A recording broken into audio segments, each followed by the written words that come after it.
जरूरी सूचना है आप सभी स्टूडेंट्स के लिए।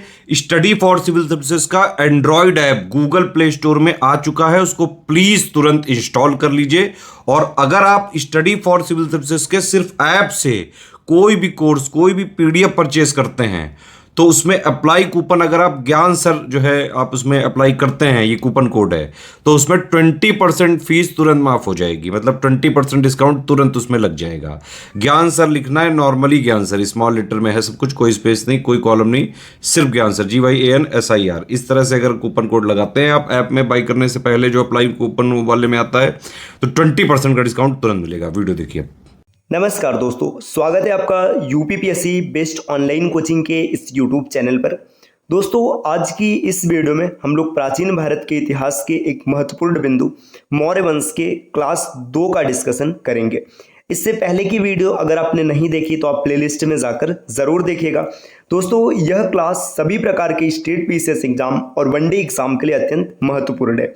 आप किसी भी गवर्नमेंट एग्जाम की प्रिपरेशन कर रहे हैं, क्लास आपके लिए फायदेमंद साबित होगी। यहाँ से क्वेश्चन आपको देखने के लिए मिलेगा। तो चलिए बढ़ते हैं आगे अपने क्लास की ओर। इससे पहले कुछ ज़रूरी सूचना, अगर आप टीम के पेड कोर्सेज से जुड़ना चाहते हैं पीसीएस के कंप्लीट प्रिपरेशन के लिए, तो इन दिए गए नंबर पे कॉल या व्हाट्सएप करके आप टीम के पेड कोर्स से जुड़ने की प्रक्रिया समझ सकते हैं। ये ज्ञान सर का व्हाट्सएप नंबर है, आप यहाँ से व्हाट्सएप के माध्यम से भी जानकारी प्राप्त कर सकते हैं। अगर अभी तक आपने प्ले स्टोर से स्टडी फॉर सिविल सर्विसेज का एप्लीकेशन नहीं इंस्टॉल किया तो इसे जरूर इंस्टॉल कीजिएगा।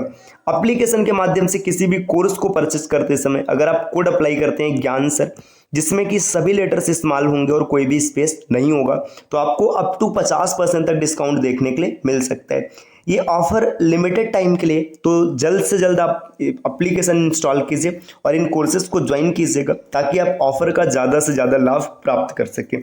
चलिए दोस्तों, बढ़ते हैं आप अपने क्लास में। यहाँ पर कौटिल्य द्वारा रचित पुस्तक अर्थशास्त्र में निम्नलिखित तीर्थों का वर्णन किया गया। देखिए, कौटिल्य का मतलब चाणक्य, इनका विष्णुगुप्त भी नाम दिया रहता है। इन्होंने अर्थशास्त्र की रचना की है, जिससे कि मौर्य काल के बारे में विशेष जानकारी प्राप्त होती है। उस समय विभिन्न प्रकार के तीर्थों का वर्णन किया गया। मौर्य काल के समय में तीर्थ का मतलब होता था पद, तो विभिन्न प्रकार के पद कौन कौन से थे। देखिए, तीर्थ यहाँ पे उस समय का नाम रखा गया और इसका अर्थ वर्तमान में क्या होता है ये बताया गया। मंत्री का अर्थ हुआ करता था प्रधानमंत्री। पुरोहित का अर्थ था धर्म एवं दान विभाग का प्रधान। सेनापति ये सैन्य विभाग का प्रधान हुआ करता था। युवराज ये राजपुत्र हुआ करते थे। दौवारिक का मतलब था राजकी द्वार रक्षक। और यहाँ पर दिया व्यवहारिक जो थे ये प्रमुख न्यायाधीश हुआ करते थे।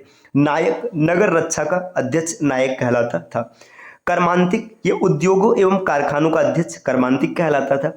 मंत्री परिषद ये अध्यक्ष कहलाते थे, जो अध्यक्ष होते थे उन्हें मंत्री परिषद कहते थे। दंडपाल सेना का सामान एकत्र करने वाला दंडपाल कहलाता था। और विभिन्न प्रकार के पद उस समय थे जिन्हें अलग अलग नाम से जाना जाता था। जैसे यहाँ पर दिया अंतर्वेदिक जो था ये अंतःपुर का अध्यक्ष हुआ करता था। समाहर्ता आय का संग्रह करता। ये प्रश्न कई बार वनडे एग्जाम में बने कि मौर्य काल के समय में समाहर्ता पद का अर्थ क्या हुआ करता था। सन्निधाता राजकीय कोषाध्यक्ष सन्निधाता कहलाता था। प्रशासता ये कारागार अध्यक्ष हुआ करते थे। प्रदेष्टि का अर्थ कमिश्नर हुआ करता था। दुर्गपाल ये दुर्ग रक्षक होते थे। अंतपाल सीमावर्ती दुर्गों के रक्षक अंतपाल कहलाते थे। करडक जो होते थे ये लेखक कहलाते थे। आगे दिया पौर का मतलब होता था नगर का कोतवाल। तो ये विभिन्न प्रकार के पद थे जो मौर्य काल के समय में प्रयोग किए जाते थे। अब यहाँ पर आगे कुछ तथ्य और दिया गया दोस्तों, इन तथ्यों को हम लोग समझते हैं। यहाँ पर दिया गया मौर्य काल में राजधानी पाटलिपुत्र में स्थित थी। प्रशासन को सुचारू रूप से चलाने के लिए साम्राज्य को 4 प्रमुख भागों में बांटा गया था। पूर्वी क्षेत्र की राजधानी तौसाली थी। उत्तरी क्षेत्र की राजधानी तक्षशिला थी, जबकि पश्चिमी क्षेत्र की राजधानी उज्जैन थी और दक्षिणी क्षेत्र की राजधानी सुवर्णगिरी थी। देखिए, मौर्य वंश की जो मुख्य राजधानी थी पाटलिपुत्र थी, लेकिन पूरा साम्राज्य सही से चलता रहे इसलिए इसको 4 भागों में विभाजित किया गया था। जो पूरब का क्षेत्र था इसकी राजधानी तौसाली को बनाया गया था। उत्तर के क्षेत्र की राजधानी तक्षशिला थी। पश्चिम की राजधानी उज्जैन थी और दक्षिण की राजधानी सुवर्णगिरी थी। मौर्य प्रशासन की जानकारी का मुख्य स्रोत कौटिल्य का अर्थशास्त्र और यूनानी लेखक मेगस्थनीज की इंडिका है। मतलब इंडिका और अर्थशास्त्र, इससे मौर्य प्रशासन के बारे में, मौर्य काल के बारे में विशेष जानकारी मिलती है। अशोक के अभिलेखों से भी इस संबंध में महत्वपूर्ण जानकारी मिली है। अब यहाँ पर आगे दिया हुआ है मौर्य प्रशासन। देखिए मौर्य प्रशासन यहाँ पर दिया है, प्रशासन के स्रोत, इसके बाद केंद्र, प्रांत। देखिए ये मिला जुला के कुल यहाँ पे बताया जा रहा है कि प्रशासन का स्रोत क्या था, उस समय का केंद्र क्या था।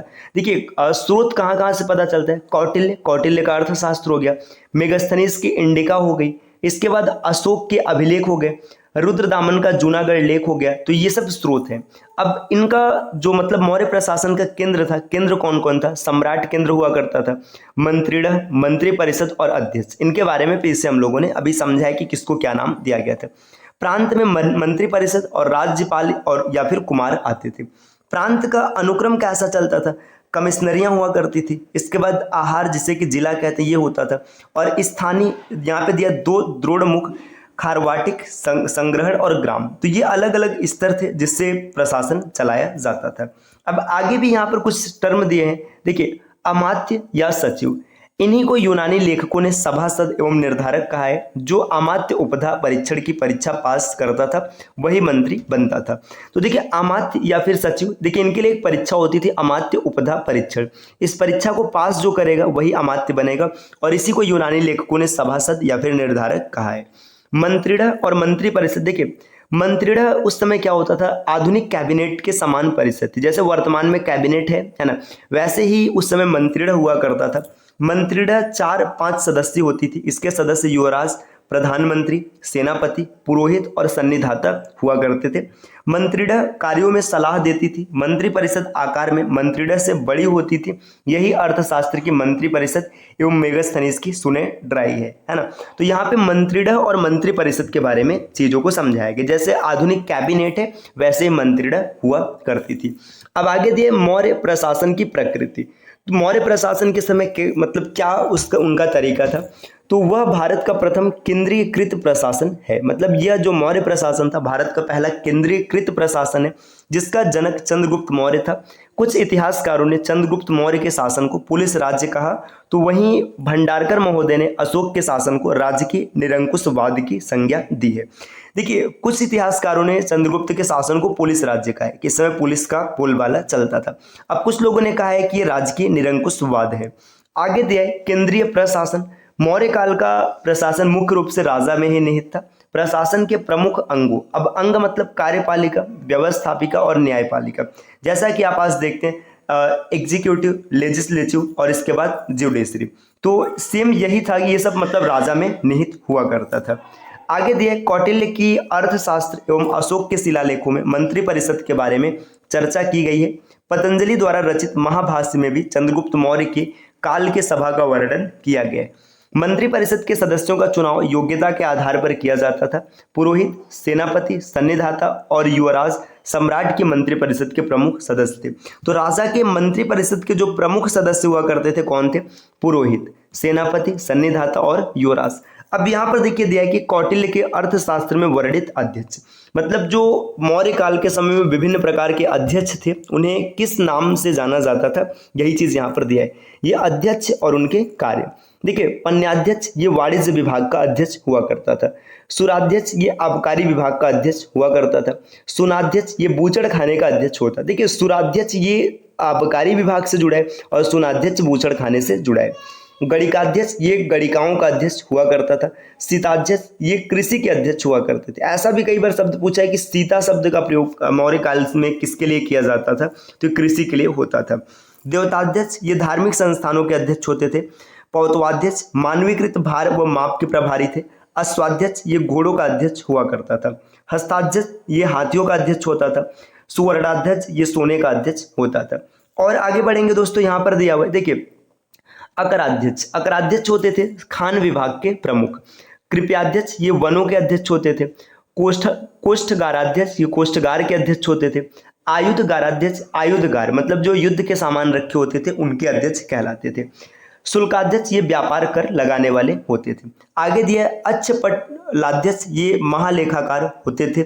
रथाध्यक्ष ये युद्ध रथों के अध्यक्ष होते थे। पदाध्यक्ष पैदल सेना के अध्यक्ष होते थे। पदाध्यक्ष व्यापार, मूल्य निर्धारण और राज्य द्वारा चलाई जाने वाली निर्माण इकाइयों द्वारा उत्पादित वस्तुओं की बिक्री के प्रभारी होते थे। रूप दर्शक ये सिक्कों के निरीक्षक हुआ करते थे, मतलब सिक्कों की जांच किया करते थे। आगे और भी दिया गया यहाँ पर सूत्राध्यक्ष जो होते थे कताई बुनाई विभाग, इसके अध्यक्ष होते थे। लोहाध्यक्ष धातु विभाग का अध्यक्ष कहलाता था। लक्षणाध्यक्ष ये टकसाल मतलब जहां पर सिक्के बनाए जाते थे उनका अध्यक्ष होता था। विविताध्यक्ष ये चारागाहों का अध्यक्ष होता था। मुद्राध्यक्ष पासपोर्ट विभाग का अध्यक्ष रहता था। लवणाध्यक्ष नमक विभाग का अधिकारी है ना। पत्नाध्यक्ष बंदरगाहों का अध्यक्ष होता था। संस्थाध्यक्ष बाजार का अधीक्षक होता था। नवाध्यक्ष जहाज रानी विभाग का अध्यक्ष। आप देख सकते हैं कि मौर्य काल के समय में कितने विशेष प्रकार से सभी विभागों को अलग अलग व्यक्तियों के हाथों में दिया गया था। अब यहाँ पर दिया प्रांतीय प्रशासन। अब प्रांतीय प्रशासन में क्या है कि मौर्य काल में प्रशासन में कुशलता के लिए साम्राज्य को आरंभ में 4 प्रांतों में बांटा गया था, आपने अभी पीछे देखा है। बाद में अशोक के कार्यकाल में प्रांतों की संख्या 5 हो गई। ये 5 प्रांत प्राची, उत्तरापथ, दक्षिणापथ, अवंती राष्ट्र और कलिंग थे। मतलब शुरू में तो 4 भागों में बटा था, लेकिन जब अशोक का कार्यकाल आया तो 5 भागों में बट गया। उत्तरापथ की राजधानी तक्षशिला, दक्षिणापथ की राजधानी सुवर्णगिरी, अवंती की राजधानी उज्जैनी, कलिंग की राजधानी तोसाली और प्राची की राजधानी पाटलिपुत्र थी। आगे दिया प्रांतों पर प्रशासन के लिए कुमार को नियुक्त किया जाता था। यह कुमार राजवंश से संबंधित होते थे। प्रांतों को आगे और भागों जिलों और ग्रामों में बांटा जाता था। मतलब जो प्रांत होते थे इसे और भाग, जिला और गांव में बांट दिया जाता था। ग्राम प्रशासन की सबसे छोटी इकाई होती थी। मतलब जो गांव होती थी प्रशासन की सबसे छोटी इकाई होती थी।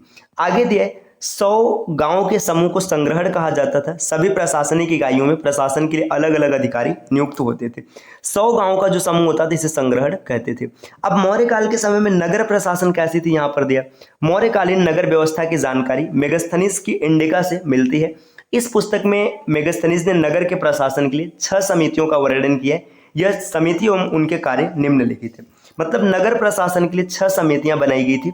यहाँ पर समिति कुछ इस प्रकार है। प्रथम समिति ये उद्योगों का निरीक्षण करना। द्वितीय समिति अपने क्षेत्रों में आने वाले विदेशियों की देखरेख करना। तृतीय समिति इस समिति का कार्य जनगणना करना था। चतुर्थ समिति इस समिति का कार्य व्यापार व वाणिज्य की व्यवस्था नियंत्रित करना था। 5वां समिति इस समिति द्वारा विक्रय व्यवस्था इत्यादि की जानकारी दी जाती थी। 6ठ समिति जो थी यह विक्रय इत्यादि की व्यवस्था बनाए रखती थी। तो देखिए 6 समिति थी जो नगर प्रशासन को चलाने में सहायता करती थी। और आगे यहाँ पर दिया हुआ है दोस्तों, यूनानी लेखक मेगास्थनीज ने अपनी पुस्तक इंडिका में पाटलिपुत्र के नगर प्रशासन का वर्णन किया है। पाटलिपुत्र नगर का प्रशासन 30 सदस्यों के समूह द्वारा किया जाता था। इनकी कुल 6 समितियां होती थी और प्रत्येक समिति के 5 सदस्य होते थे। इस दौरान नगर परिषद द्वारा जन कल्याण कार्य जैसे मार्ग निर्माण, चिकित्सालय निर्माण, शिक्षा की व्यवस्था इत्यादि जैसे कार्य किए जाते थे। आगे दिया है न्याय प्रशासन। तो अब न्याय प्रशासन की शुरुआत हम लोग अगले क्लास में करेंगे। ये छोटी सी क्लास रही जिसमें हम लोगों ने मौर्य प्रशासन के कुछ प्रमुख बिंदुओं के बारे में समझा है। क्लास को जानबूझकर छोटा रखा जाता है ताकि आपका इंटरेस्ट बना रहे और आपको चीजें पढ़ने में मजा आए, ऐसा ना हो कि आप बोर हो जाए, है ना। दोस्तों क्लास कैसी लगी कमेंट करके जरूर बताइएगा। और अगर आप टीम के पेड कोर्सेज से जुड़ना चाहते हैं पीसीएस के कंप्लीट प्रिपरेशन के लिए तो इन दिए गए नंबर पे कॉल या व्हाट्सएप करके आप टीम के पेड कोर्स से जुड़ने की प्रक्रिया समझ सकते हैं। इसके अतिरिक्त प्ले स्टोर से स्टडी फॉर सिविल सर्विसेज का एप्लीकेशन इंस्टॉल करना ना भूलेगा। अगर आप एप्लीकेशन के माध्यम से किसी भी कोर्स को परचेस करते समय कोड अप्लाई करते हैं ज्ञान सर, तो आपको अप टू 50% तक डिस्काउंट मिलेगा दोस्तों। ऑफर लिमिटेड टाइम के लिए, जल्द से जल्द आप इन कोर्स को परचेस कीजिए ताकि आप ज़्यादा से ज़्यादा लाभ प्राप्त कर सकें। चलिए फिर मिलते हैं आपसे अगले वीडियो में कुछ नए कॉन्सेप्ट के साथ। तब तक के लिए नमस्कार।